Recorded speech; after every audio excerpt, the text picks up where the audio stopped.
أبي هريرة رضي الله عنه قال قال رسول الله صلى الله عليه وسلم: إذا اتخذ الفيء دولا والأمانة مغنما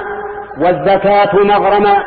وتعلم لغير الدين وأطاع الرجل امرأته وعصى أمه وأدنى صديقه وأقصى أباه وظهرت الأصوات في المساجد وساد القبيلة فاسقهم وكان زعيم القوم أرذلهم وأكرم الرجل مخافة شره وظهرت القينات والمعازف وشربت الخمور ولعن آخر هذه الأمة أولها فارتقبوا عند ذلك ريحا حمراء وزلزلة وخسفا ومسخا وقذفا وآيات تتتابع كنظام قطع سلكه فتتابع.